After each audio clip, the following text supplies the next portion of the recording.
마가복음 9장 1절에서 8절입니다. 또 저희에게 이르시되 내가 진실로 너에게 이르노니 여기 섰는 사람 중에 죽기 전에 하나님의 나라가 권능으로 임하는 것을 볼 자들도 있느니라 하시니라. 엿새 후에 예수께서 베드로와 야고보와 요한을 데리시고 따로 높은 산에 올라가셨더니 저희 앞에서 변형되사 그 옷이 광채가 나며 세상에서 빨래하는 자가 그렇게 희게 할 수 없을 만큼 심히 휘어졌더라. 이에 엘리야가 모세와 함께 저희에게 나타나 예수로 더불어 말씀하거늘 베드로가 예수께 구하되 라피여 우리가 여기 있는 것이 좋사오니 우리가 초막셋을 짓되 하나는 주를 위하여 하나는 모세를 위하여 하나는 엘리야를 위하여 하사이다 하니 이는 저희가 심히 무서움으로 저가 무슨 말을 하는지 알지 못함이로라. 7절 마침 구름이 와서 저희를 덮으며 구름 속에서 소리가 나되 이는 내 사랑하는 아들이니 너희는 저의 말을 들으라 하는지라. 문득 둘러보니 아무도 보이지 아니하고 오직 예수와 자기들 뿐이었더라.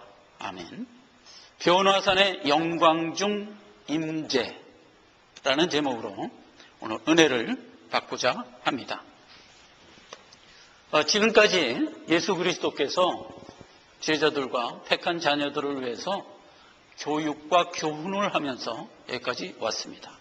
그리고 많은 표적을 보여주면서 말씀의 내용을 우리로 하여금 이해할 수 있도록 하면서 끌고 왔습니다. 자, 그런데 이 모든 지금까지의 사역을 예수님이 1차로 한번 총정리를 합니다. 즉 십자가 대속에 죽고 부활하여 너희를 구원할 것이다 하는 선포를 비로소 하게 되는 겁니다. 그 여정을 잠깐 살펴보면 이렇게 되어 있어요. 우선 칠병이어의 기적을 끝을 내시고 이어서 소경을 안수를 해서 눈을 띄워주는 사역을 하나 더 합니다. 그리고 가이사라 빌립보라는 데로 올라갑니다. 거기는 이제 갈릴리에서부터 동북쪽으로 있는 지역이에요. 잠깐 지도를 보면서 얘기합시다. 그러니까 이제 예수님이 요 갈릴리에서 달마누다, 막달라 여기서 칠병이어는 이제 여기서 벌리고 여기 와서 이제 교훈을 하고 또 소경 하나를 고치고 쭉 올라가셔서 일로 올라가신 거예요. 여기 가이사라 빌립보예요. 요 가이사라 빌립보에 오셔가지고 제자들한테 묻습니다. 세상 사람들이 날 누구라 하더냐? 딱 물어요. 그러니까 이제 뭐 선지자라고 하는 사람도 있고 뭐 세례요한이 죽었는데 살아서 뭐 얘기들이 분분합니다. 그랬더니 예수님이 그럼 너희는 날 누구라 하느냐? 그때 이제 베드로가 정답 얘기하죠. 주는 그리스도시요 살아계신 하나님의 아들이니이다 라는 신앙 고백을 이끌어냈을 때 베드로는 그리스도에 대한 온전한 이해를 하지 못했어요.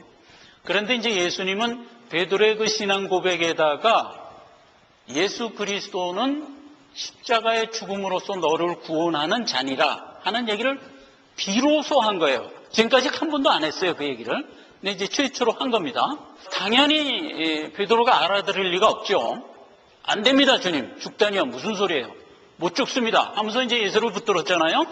그때 예수님이 베드로를 책망하죠. 근데 네가 지금 사람의 일로 생각을 하느냐? 사단아 물러가라. 그래갖고 이제 베드로를 책망하고 무슨 명을 내리냐? 너희도 십자가 신앙을 갖고 나를 쫓아야 된다. 예수 그리스도는 우리의 죄를 대속하기 위하여 십자가에서 죽으시지만 우리는 그러니까 내 안에 있는 죄성을 인내로서 끊고 절제하고 그리고 천성의 소망만을 가지고 살아가는 자가 되지 않으면 나를 쫓을 수가 없다. 이렇게 이제 얘기하는 셈이잖아요. 그래서 이제 사도 바울이나 많은 믿음의 선진들이 늘 신앙생활 가운데 하는 얘기가 뭐예요?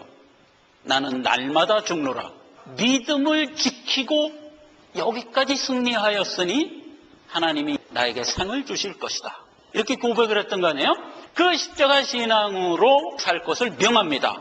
그러면서 너희가 만약 나를 믿지 않고 살아간다면 너희는 구원받을 수 없다 하는 얘기를 부연합니다. 그 얘기를 어떻게 하냐면 나의 이 복음을 부끄럽게 여기면 마지막 날에 나도 그를 부끄럽게 여기리라.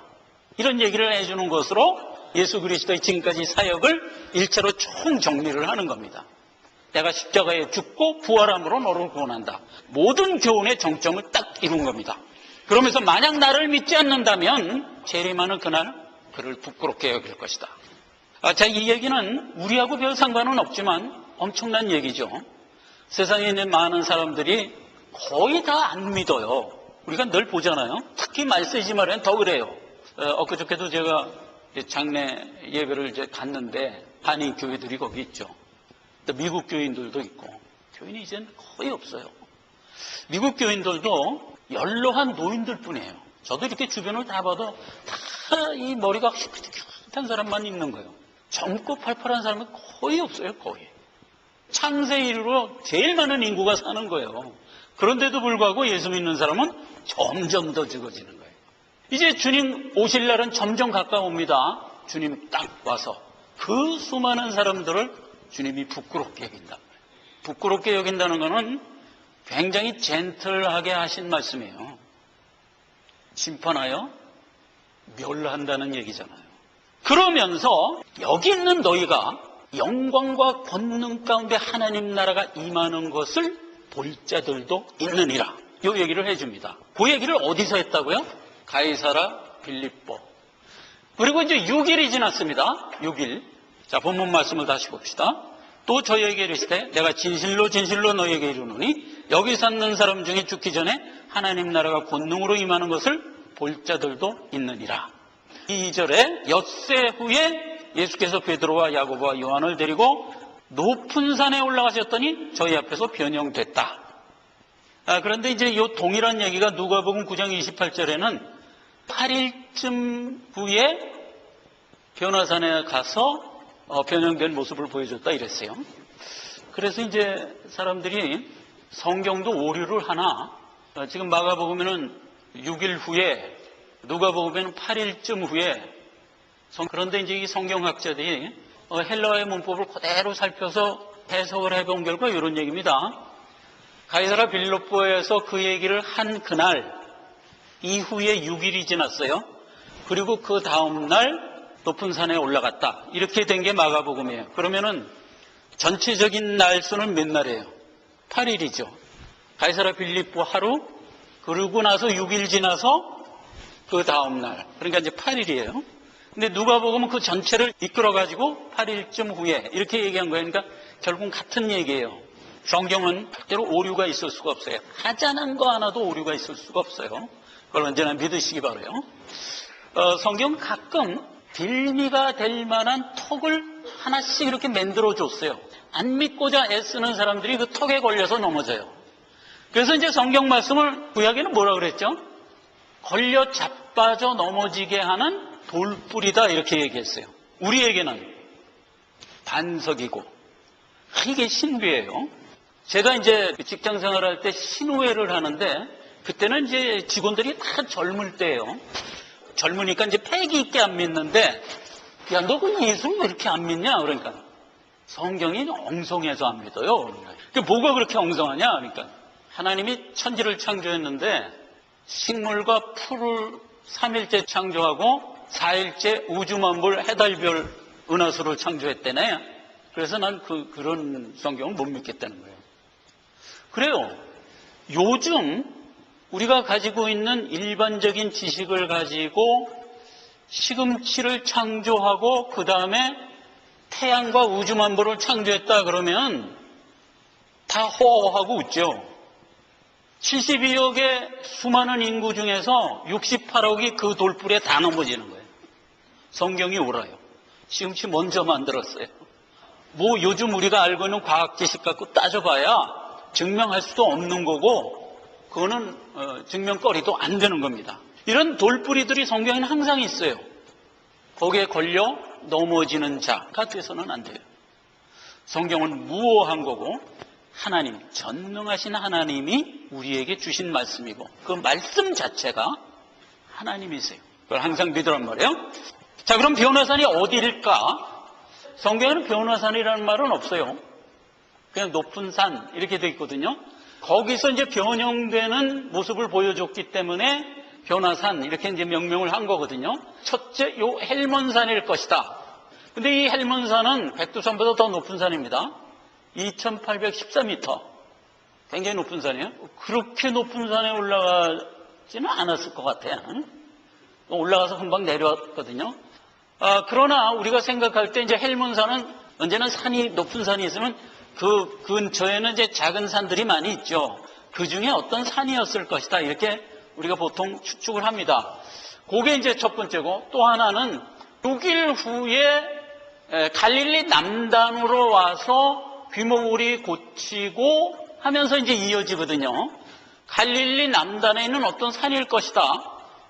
그렇게 추측할 수가 있어요. 그래서 이제 이 큰 지도를 보면 다볼산이 있어요. 그래서 이 산이 아닐까 하는 생각도 해봅니다. 다볼산은 약 600m쯤 되는 산이요. 그래서 적당해요. 그래서 요 산 아니면 요 산이다. 그렇게 생각하세요. 자, 그렇게 된 겁니다. 3절에 그 옷이 광채가 나며 세상에서 빨래하는 자가 그렇게 희귀할 수 없을 만큼 심히 희어졌더라. 이에 엘리야와 모세와 함께 저에게 나타나 예수로 더불어 말씀했다. 지금 엘리야하고 모세가 온 거예요. 와갖고 예수와 함께 셋이 변형이 되어버렸어요. 빨래하는 자가 그렇게 희귀할 수 없을 정도의 흰 색깔로 변형이 됐다. 이렇게 되겠습니다. 이 변형이 됐다는 얘기는 천국 가서 우리의 모습입니다. 마태복음 13장 43절에 보면 가라지 비유를 하면서 우리한테 뭐라고 예수님이 얘기했죠? 너희는 아버지의 나라에서 해와 같이 빛나리라 그랬잖아요. 우리 모습이 그렇게 될 거예요. 그러니까 여기서 그 모습을 엘리야하고 모세하고 예수님 셋이서 보여준 거예요. 여기 있는 자들 중에서 하나님 나라가 권능으로 임하는 것을 볼 자들도 있느니라 이랬잖아요. 앞으로 너희도 이 모습이 될 거다 하는 걸 미리 보여준 거죠. 5절. 그때 이제 베드로가 너무나 놀라고 이렇게 정신이 없어가지고 엘리야, 모세, 예수님 위하여 초막새에서 죽고 우리가 여기를 근거지로 하여 성지로 만듭시다. 이렇게 이제 한 거예요. 그랬더니 그때 하늘에서 소리가 났어요. 예수님이 대답한 게 아니고 7절. 마침 구름이 와서 저희를 덮으면 구름 속에서 소리가 나되 이는 내 사랑하는 아들이니 너희는 저희 말을 들으라. 그 말이 끝나자 빛났던 그 모습은 다 사라지고 모세와 엘리야도 사라지고 예수만 예전처럼 그냥 있는 거예요. 무서워하지 말라. 그리고 손을 일으켜서 붙들고 내려갑니다. 내려가면서 무슨 얘기하죠? 지금 너희가 본 거 아무한테도 얘기하지 말어. 그렇게 얘기하고 두런두런 얘기하면서 가는데 제자들이 예수님이 오실 메시아라는 걸 이제 우리가 다 확실히 알았는데 그렇다면 왜 엘리야를 먼저 보내야 한다 합니까? 그때 예수님이 대답합니다. 이미 엘리야는 왔다. 그게 바로 세례 요한이다. 이렇게 얘기해 주는 것으로 모든 대화를 끝낸 게 오늘 변화산에 임재하는 모습이었어요. 여기서 이제 우리가 살펴봐야 될 게 두 가지가 있습니다. 하나는 권능으로 영광 중에 임재하는 모습, 이 도대체 무엇이냐 하는 거 우리가 살펴봐야 되고요. 또 하나는 왜 하필 그 장소에 엘리야하고 모세를 대동했느냐 하는 이 두 가지를 오늘 살펴봐야 됩니다. 첫째, 영광 중에 임재라는 것은 예수 그리스도의 사역의 궁극적인 완성의 모습이에요. 그래서 우리의 구속의 5대 사건을 이번 기회에 우리가 좀 영적으로 정돈을 합시다. 주보를 보시면서 그 다음을 한번 보세요. 자, 여기 보면 예수님의 생애 중에 보이신 5대 사역, 그래가지고 우리말로 성육신, 영화, 그 다음에 십자가 죽음에 순응한 부활, 승천, 이렇게 해갖고 5대 사역을 우리에게 보여주신 거예요. 이걸 영어로 하면은 인카네이션 성육신, 트랜스피귤레이션 그래갖고 변형, 영화로 변형, 크루시픽션 십자가 죽음의 순환, 그 다음에 레저렉션 부활, 어센션 승천, 이렇게 하고 첫 글자를 따면 이트라 이렇게 외우면 됩니다. 이트라. 자, 이 얘기는 우리의 구원의 시종을 얘기해 준 얘기예요. 그렇죠? 예수님이 성육신에서 오셔갖고 우리를 구원하여 생명 주어 마침내 영화롭게 만드실 것으로 구속사는 끝날 거예요. 그래서 사도 요한은 이 얘기를 이렇게 얘기했어요. 요한일서 1장 1절에 태초로부터 있는 생명의 말씀에 관하여는 우리가 들은 바요, 눈으로 본 바요, 주목하고 우리의 손으로 만진 바라 이거예요. 그러니까 하나님이 우리를 구원하는 거는요, 말씀만으로 절대 한 게 아니에요. 눈으로 보고 귀로 듣고 손으로 만질 수 있도록 우리에게 역사하셨다니까. 그렇죠? 이거 다 우리가 본 거예요. 예수님이 아기로 태어난 거 다 봤잖아요. 물론 뭐 옛날에 했으니까 우리는 못 봤지만 옛날에 우리 선조들이 다 본 거 아니에요. 그 다음에 지금 트랜스피귤레이션은 우리가 마침내 완성됐을 때 우리의 모습인데 이것도 보여준 거잖아요, 지금. 그 다음에 십자가에 못 박혀 죽으신 것, 이거 그 당시에 믿음의 우리 조상들이 다 본 거 아니에요. 그리고 레저렉션, 부활도 500여 형제가 다 본 거 아니에요. 그 다음에 에센션, 승천도 500여 형제가 보는 데서 하늘로 올려가셨잖아요. 그러니까 이게 전부 말씀과 교훈으로만 준 게 아니라고. 권능으로 역사하여 우리를 구원하신 이 구속의 내용은 전부 눈으로 보고 손으로 만지고 귀로 듣게 하여 우리에게 역사하신 것이다 하는 것입니다. 이게 권능이에요. 그리고 하나님의 권능으로 우리를 구원하는 것은 기본적으로 마귀에게 장악되어 있는 그곳에 와서 죄를 하나님이 멸하시죠. 즉 마귀를 축출하죠. 그게 권능이에요. 마귀를 축출하는 것은 인간의 능력으로는 할 수가 없어요. 하나님이 하시는 거예요. 하나님이. 누가복음 11장 20절입니다. 그러나 내가 만일 하나님의 손을 힘입어 귀신을 쫓아내는 것이면 하나님의 나라가 이미 너희에게 임하였느니라, 이 말이에요. 그러니까 우리 각자에게 하나님 나라가 임한 것을 무엇으로 확인할 수 있나요? 나를 붙들고 있던 귀신이 쫓아나갔다고요. 그래서 내가 구원을 얻은 거예요. 즉 내 안에 성령이 내주함으로 내 안에 선점하여 있던 마귀가 쫓겨난 거예요. 그것으로 뭐를 알라? 하나님 나라가 너희에게 임했다는 걸 알라 이거예요. 그게 권능이에요. 하나님만 하실 수 있어요.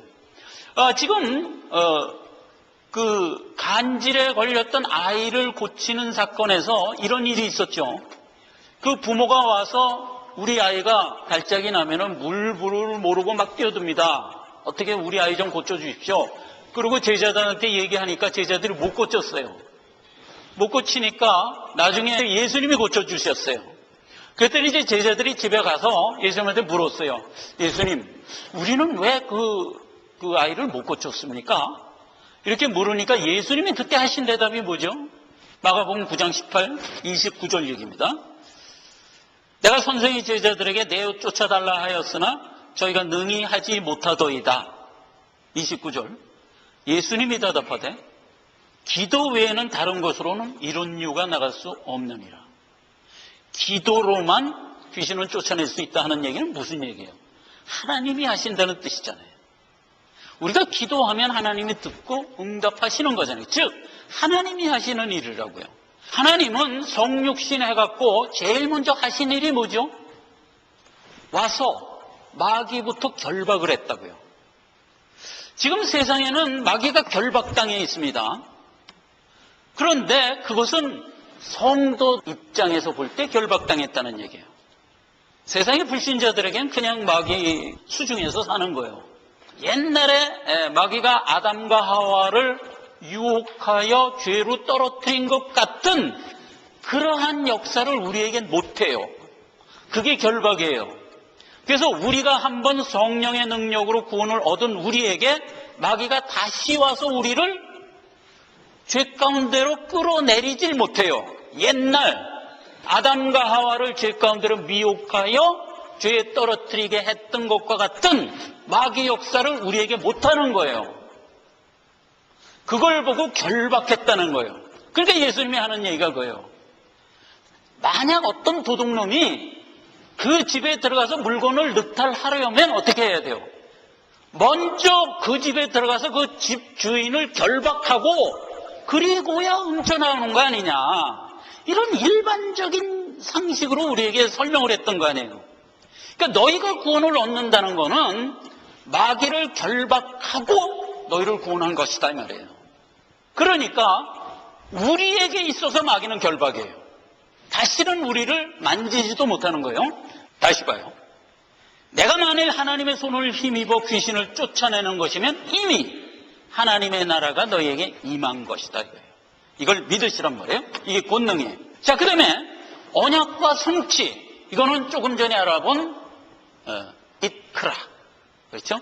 이 모든 것이 예수 그리스도께서 언약을 해줬어요. 우리에게 약속을 해주고 약속대로 다 성취시켜 줬는데 말로만 했다? 노! 손으로 만지고 귀로 듣고 눈으로 볼 수 있게 하여 우리에게 성취시켜 주셨단 말이에요. 그때 우리에게 이거를 언약으로 주었던 자가 누구죠? 그게 모세하고 엘리야란 말이에요. 선지자란 말이에요. 자, 그래서 지금 이 모든 것을 성취시켜 주면서 모세와 엘리야를 대동하신 첫 번째 이유세요. 왜 하필 모세와 엘리야를 대동했냐? 이 모든 구속의 내용을 그들의 입을 통하여 우리에게 주었던 거기 때문에 이제 그것이 성취된 것을 그들을 대동하여 다 함께 보게 한 거다 말이에요. 그렇게 된 게 전체적인 그림이에요. 자, 그러면 왜 하필 모세와 엘리야를 그 자리에 동참시켰냐 하는 부분을 살펴보자 말이에요. 여러분, 모세가 누굽니까? 모세를 이렇게 정의하고 있습니다.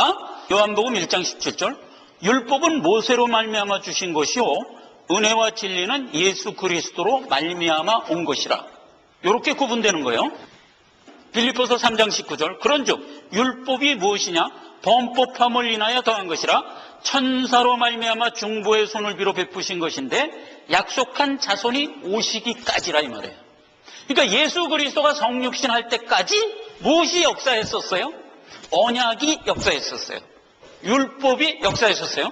그렇게 하다가 예수 그리스도가 성육신하자 율법은 끝나고 은혜와 진리의 문이 열린 거단 말이에요. 이렇게 된 게 율법과 예수의 관계. 자, 그런데 모세와 엘리야가 알았던 게 뭐고 몰랐던 게 뭔가 하는 것을 베드로서에 가면 이렇게 기록하고 있어요. 베드로서 1장 9절 12절입니다.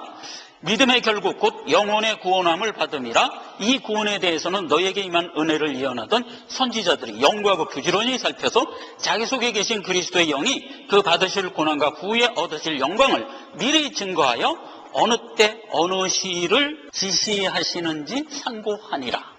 자, 보세요. 지금 모세와 엘리야가 무엇을 증거했어요? 예수라는 메시아를 증거했어요. 메시아라는 사람이 너희에게 와서 너희 죄를 보응할 것이다. 이렇게 계속 증거를 해왔어요.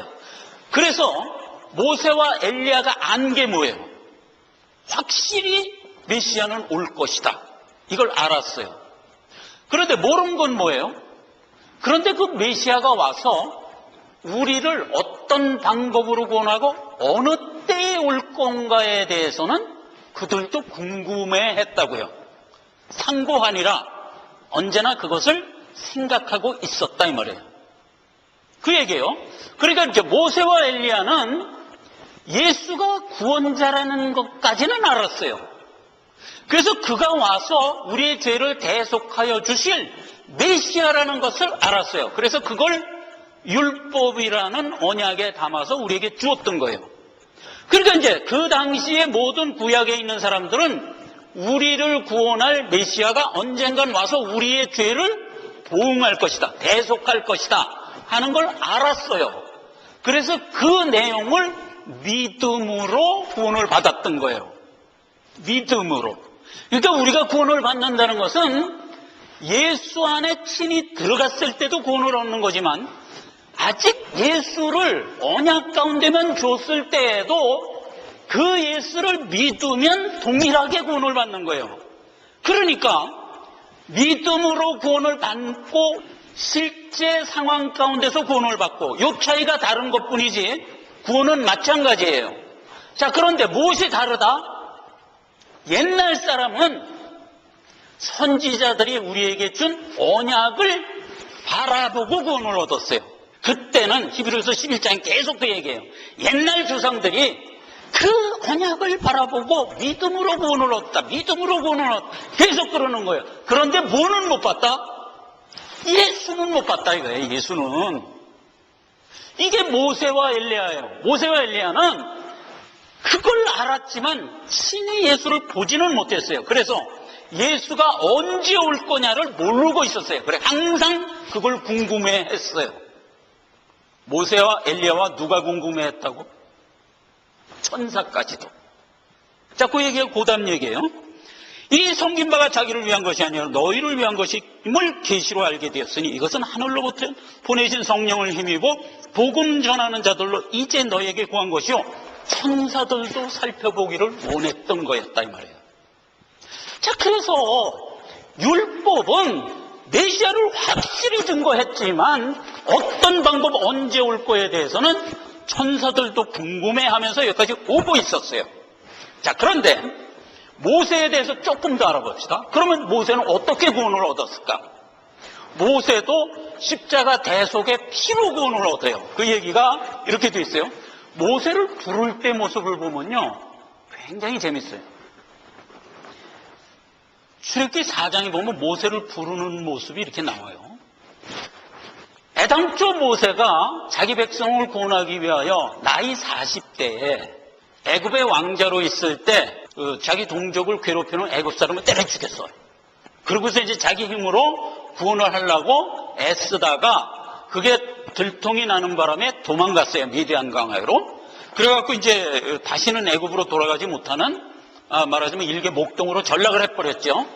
그렇게 전락을 해버려서 모세는 그때 크게 실망을 했어요. 내가 내 동족을 위하여 애쓸 때 하나님이 내 편을 안 들어주셨다. 약간 결이 난다. 그러면서 이제 미디안에 가서 거기서 이제 시보라라는 아내 얻어서 아기 낳고 그냥 평범한 목동으로 사는 거예요. 나는 정말 하나님의 일을 좀 하고 싶었는데 나의 이 열정을 하나님이 외면하시네. 뭐 좋다. 그냥 평범하게 목동으로 그냥 살지 뭐. 그러면서 살았어요. 세상에 40년을 그렇게 살았어요. 그러니까 지금까지 살아왔던 시절만큼은 살아. 이제 80이 뜩 된 거예요. 근데 하나님이 오신 거야. 야 모세야, 내 너를 부르러 왔다. 모세가 이제 싹 이렇게 이제 결이 난 거지. 그 내용을 보세요. 내용을 보면 그렇게 돼 있어요. 왜 찾아오셨어요? 이렇게 된 거야 이제. 그러니까 내가 내 백성을 애굽에서 건져서 가나안에 들여라. 그렇게는 못하겠어요. 딱 모세가 이제 이렇게 얘기한 거예요. 왜 못하냐? 저는요 말을 할 줄 몰라요. 말 못한대 잘 말. 그러니까 이제 하나님이 그래? 너 형 아론이 있지 않냐? 아론 말 잘해. 내가 아론의 말을 하게 하고 너한텐 지시하고 이렇게 해서 너 형하고 너하고 묶어서 역사할게. 이랬단 말이에요. 무슨 이제 할 말이 없지 그렇게 되니까. 그러니까 이제 결이 딱 난 상태인 게 뭐라고 하나님이 얘기도 안 듣는 거예요. 나는 신경 쓰지 마시고 보낼 만한 자를 보내시죠. 딱 이렇게. 하나님이 결이 나겠어요 안 나겠어요? 결이 팍 난 거예요. 그래갖고 이제 길거리에서 모세를 죽이려고 여호와의 사자를 보낸 거예요. 거기서부터 읽어봅시다. 출애굽기 4장 24절입니다. 여호와께서 길이 숙소에서 모세를 만나사 그를 죽이려 하시는지라 시보라가 차도를 취하여 그 아들의 양피를 베어 모세의 가로패 던지며 가로되 당신은 참으로 내게 피난편이로다 하니 여호와께서 모세를 놓으시니라. 그때 시보라가 피난편이라 하면 할례를 임함이었더라. 이렇게 된 사건이 말하자면 모세가 사역을 하게 된 최초의 내용이에요. 그러니까 이제 모세는 그때 모세의 아들의 양피를 베어서 여호와의 사자 앞에 던짐으로써 모세가 안 죽고 살아나는 것으로 출발을 합니다. 그러니까 모세는 죽을 수밖에 없는 죄인이었지만 하나님이 일단 살려놓고 출발을 하는 겁니다. 모세는 자기가 왜 살았는지도 몰라. 그러나 모세는 무엇 때문에 살지요? 십자가 대속의 은혜로 사는 겁니다. 자, 이 얘기는 여러 가지 의미가 있는데 그 의미 중에서 첫 번째가 십자가 대속으로 살렸다라는 얘기고, 또 하나는 모세는 하나님이 나중에 이제 사역을 많이 해갖고 훌륭한 사역자가 됐을 때 백성들이 자꾸 범죄를 하잖아요. 모세가 하나님 앞에 나가서 간구하죠. 하나님, 내 백성이 금송아지 만들고 하나님을 배반했어서 원래 죽고 마땅하지만 그렇다고 죽이실 겁니까? 내 백성을 살려주십시오. 그 대신 나를 대신 죗값으로 죽이시고 저들 백성을 살려주십시오. 이게 누구 얘기예요? 예수님 얘기잖아요. 그렇게 하나님한테 간구합니다. 그때 하나님이 안 된다. 그 대신 내가 때가 되면 너와 같은 선지자를 보내줄 것이다. 그때에 그의 말을 들으라. 그가 너희 백성의 죄를 보응할 자니라 라면서 예수 그리스도의 성육신하실 것을 그때 언약으로 주신 거예요, 하나님이. 자, 그래서 요거 보세요. 모세가 나를 죽여주시고 내 백성을 살려주십시오. 이렇게 이제 훌륭한 사역자가 됩니다. 그때 하나님이 그걸 허용을 안 해요. 왜 안 하죠? 모세가 죽는 거로는 백성을 구원할 수가 없지. 모세는 피조물이니까. 내 백성의 죄를 대신하여 보응할 자는 하나님 자신이 와서 죽어야만 되는 거잖아요. 그때 모세에게 한 얘기가 뭐예요? 너와 같은 선지자를 보내주겠다, 이거예요. 그러니까 모세와 같은 선지자가 바로 여기서 피난편이라고요. 우리의 남편이 누구예요? 예수님. 예수님이 피난편이라니까. 그 의미도 있는 거예요. 그러니까 이 출애굽기 4장 24절에는 두 가지 의미가 있는 거예요. 모세도 예수 그리스도의 십자가 대속으로 살았다. 이거 하나. 또 하나는 모세는 예수 그리스도의 모형이었다, 이 말이에요. 우리에게 있어서 예수님은 피난편이죠. 그렇죠. 내 남편 예수님, 그는 피난편이라고요. 요걸 그려주고 있는 거예요. 그러니까 하나님이 모세 보고 너와 같은 선지자란 말이에요. 그렇게 된 두 가지 의미예요. 자, 그래서 모세는 어쨌든 자기도 모르는 사이에 십자가 대속의 은혜로 구원을 받고 출발을 하는 겁니다. 자, 출발을 했는데 모세는 대표가 뭐예요? 율법의 사람이란 말이에요. 그래서 율법의 사람으로는 가나안을 들어갈 수 없다는 대원칙의 모형이 됩니다. 모세는 좀 그런 의미에서 억울해. 그렇죠? 하나님의 구원받은 자면서도 불구하고 천국을 못 들어가는 모습의 모형으로 서요. 실제로 모세가 천국에 못 들어갔다는 뜻이 아니고 율법으로는 구원받을 수 없다에 대한 그림을 그려주는 모형으로 쓴다니까. 자, 그 얘기를 보자 말이에요. 민수기에 있습니다. 몇 구절을 제가 읽겠습니다. 민수기 10장 7절이 합니다. 여호와께서 모세에게 일러 가라사대 지팡이를 가지고 네 형 아론과 함께 회중을 모으고 그들의 목전에서 너희는 반석에게 명하여 물을 내라 하라. 내가 그 반석으로 물을 내게 하여 회중과 그들의 짐승에게 마시울지라. 11절 그 손을 들어 그 지팡이 반석을 2번 치매 물이 많이 솟아나오므로 회중과 그들의 짐승이 마시니라. 여호와께서 모세와 아론에게 이르시되 너희가 나를 믿지 아니하고 이스라엘 자손의 목전에서 나의 거룩함을 나타내지 아니한 고로 너희는 이 총에서 내가 그들의 준 땅으로 인도하여 드리지 못하리라 하시니라. 이스라엘 자손이 여호와께 다투었으므로 이를 무리바 하니라. 여호와께서 그들 중에서 그 거룩함을 나타내셨더라. 자, 이 얘기가 무슨 얘기냐면 이런 얘기입니다. 이스라엘 백성을 광야에서 이끌어서 가나안의 여정으로 가고 있어요. 광야에는 뭐가 없어요? 물도 없고 떡도 없어요. 그러면 떡은 뭐로 먹였어요? 만나로 먹였어요. 물은 뭐로 먹였어요? 반석을 쳐서 거기서 물이 나오게 해서 먹였어요. 자, 그러면 반석에는 몇 가지가 있나? 2가지가 있어요. 첫째, 시내산 반석이 있고 여기 얘기한 무리바 반석이 있어요. 이 둘을 구분하시란 말이에요. 첫째 시내산 반석, 둘째 무리바 반석.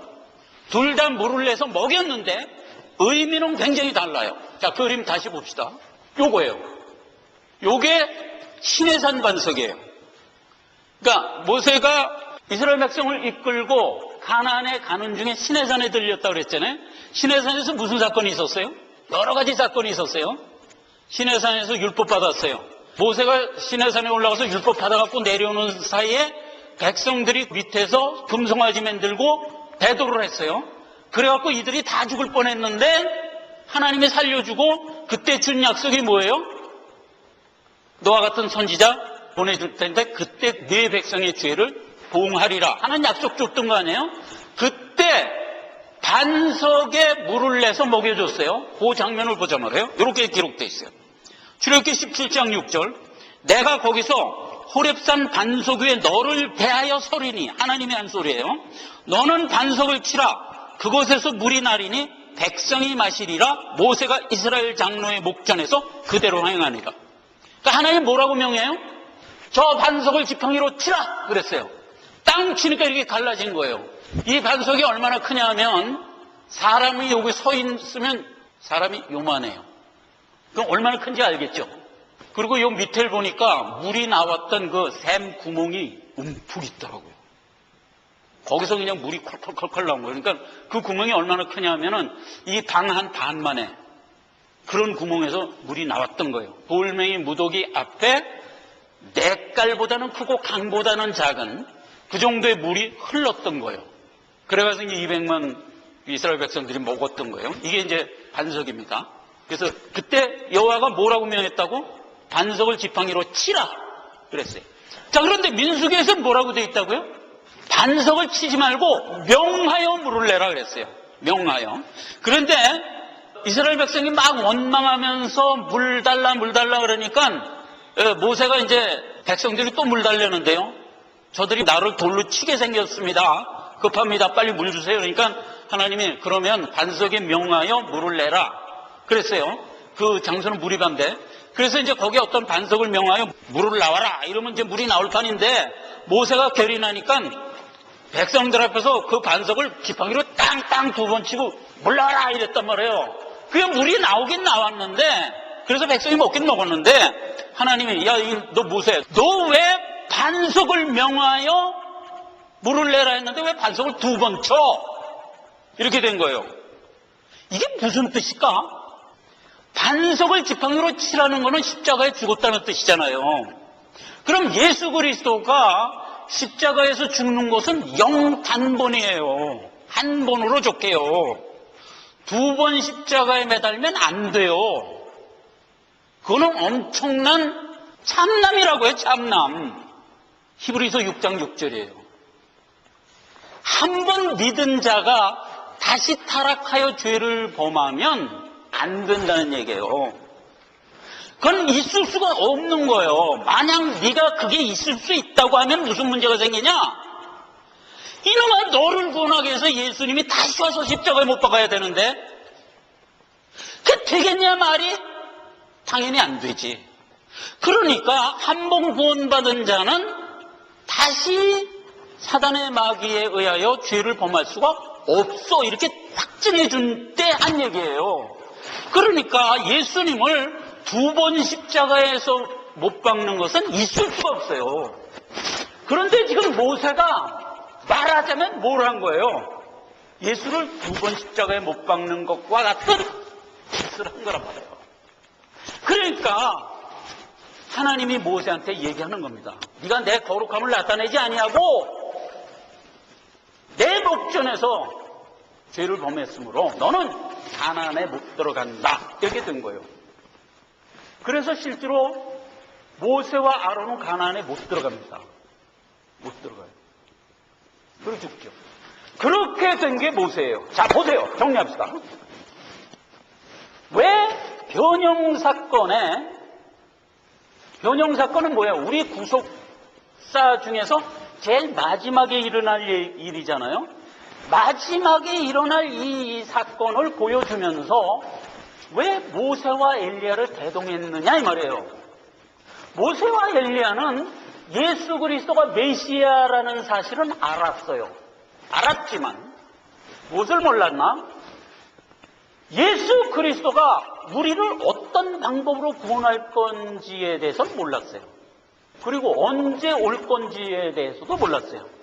예수 그리스도가 어떤 방법으로 구원할지에 대하여 몰랐다는 얘기가 성경에 있어요.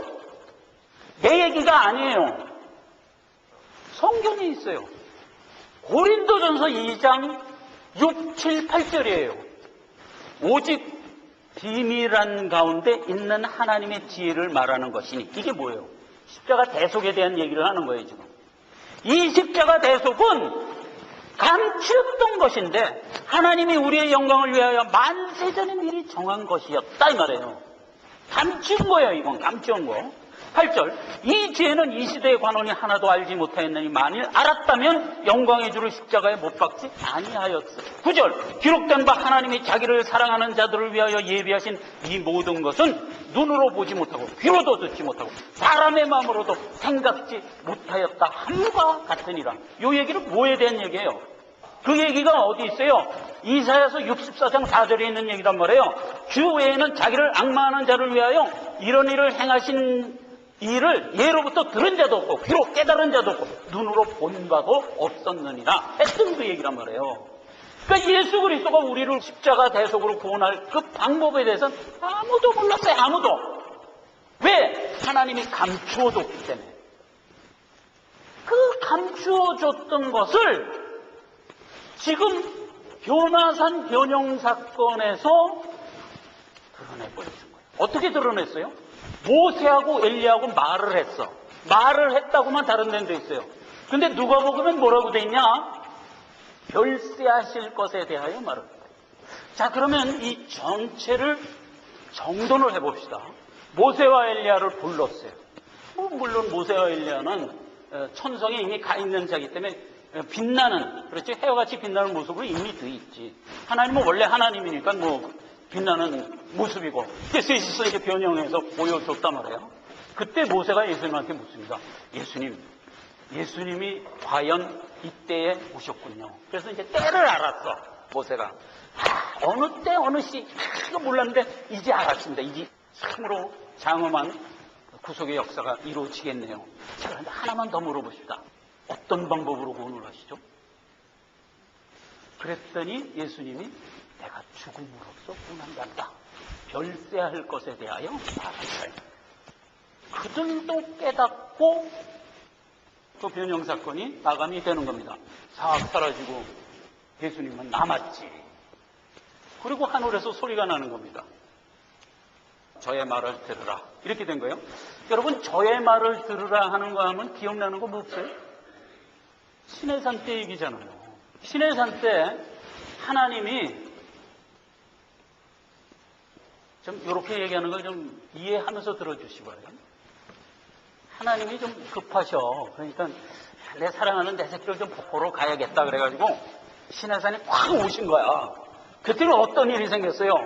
아직 구원이 이루어지지 않은 죄된 세상에 탁 오시니까 뭐 깜빡아 일어났지. 그래가지고 뭐 여기서 꽝 저기서 꽝 우르릉 꽝꽝 하는 가운데 하나님은 그래도 내 새끼 보겠다고 온 거야. 지금 세상 망생 난리가 났는데 그래갖고 이제 하나님은 거기서 뭐 그런 얘기를 하는 거야. 백성들이 들었을까? 하나도 못 들은 거야. 하나도 너무 무서워갖고 아이고 죽는다 하면서 하나도 못 들은 거야. 그러면 이제 그것도 모르고 이제 하나님은 하실 얘기 다 한 거예요 거기서. 예, 그게 이제 출애굽기 19장에 있는 얘기예요. 다 하실 얘기를 다 한 거야. 그래놓고서는 이제 알았지 그랬는데 뭐 알게 뭘 알아 모르니까 무서워갖고 벌벌 떠는데. 그래갖고 이제 백성이 모세한테 이제 얘기하잖아요.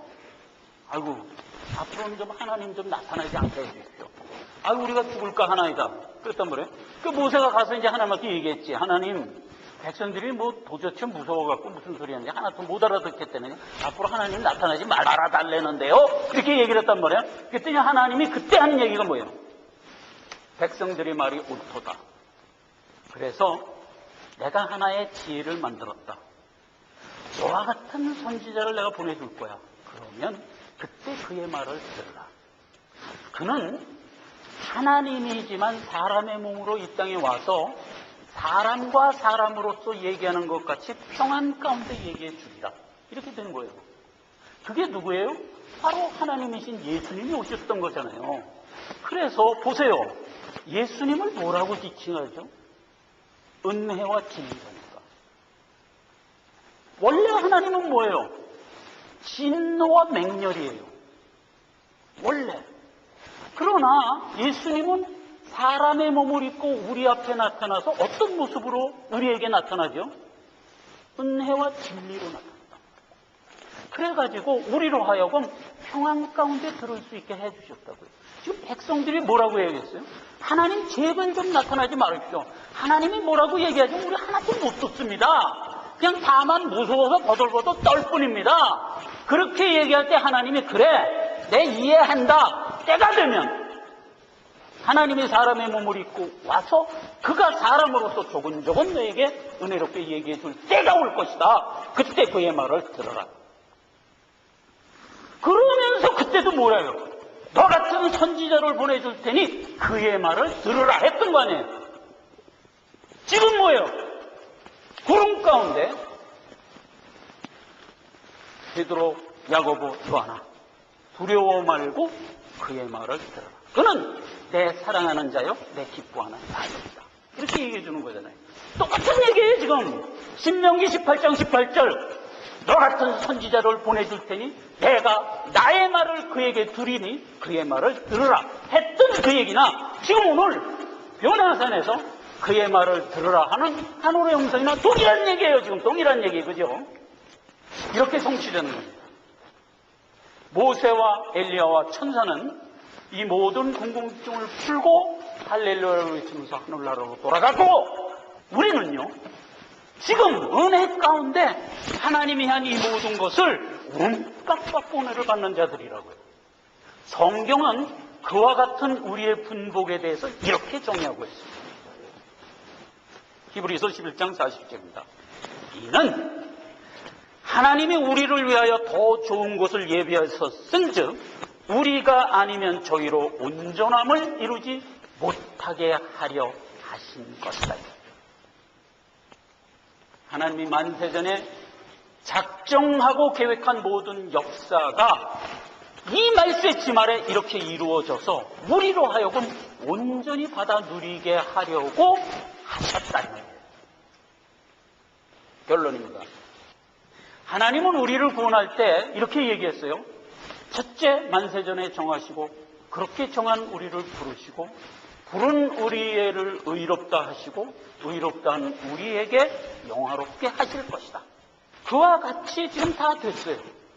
지금 이크라 이 5대 사건을 통하여 우리에게 다 이루게 해 주셨어요. 그래서 우리를 영화롭게 완성했어요. 우리가 이 모든 것을 온갖 받아 누리는 말세지말의 하나님의 자녀로 택함받아 불렀어요.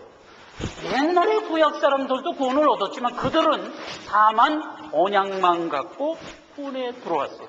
우리는 이 모든 것을 손으로 만지고 귀로 듣고 눈으로 보면서 왔어요. 그래서 오늘날 우리가 신앙생활을 하면서 가져야 할 게 뭐냐면 이 모든 것을 누렸으니 우리는 마땅히 기쁨으로 받아야 돼요. 이 모든 것을 우리를 위하여 작정하신 하나님의 그 크신 은혜에 한량없는 자존감을 가져야 돼요. 우리 이상 더 높은 자는 없어요. 모세와 엘리와 천사마저도 부러워하는 자들이란 말이에요. 이 자존감을 잃지 마시기 바랍니다. 그리고 우리는 이 모든 것을 안 우리가 천성의 소망을 향하여 결단하는 우리의 굳건한 힘은 이스라엘이라는 거예요. 하나님도 못 이기는 자가 됐다는 거예요. 뭐에 대하여? 천성의 소망에 대하여. 이것을 선포하고 누리고 기뻐하시는 자가 되자 하는 겁니다. 기도하겠습니다. 아버지 하나님 은혜를 감사드립니다. 모든 사역의 1차 마감을 하시고 우리에게 영화로운 모습을 보여주셨습니다. 궁극적으로 변형될 우리의 모습을 보여주셨습니다. 우리가 이 큰 은혜를 마음속 깊이 간직하고 우리에게 허락된 이 길을 걸어가기를 결단합니다. 은혜와 소망을 도와주시고 우리의 발걸음을 축복하여 주옵소서. 예수님의 이름으로 기도했습니다. 아멘.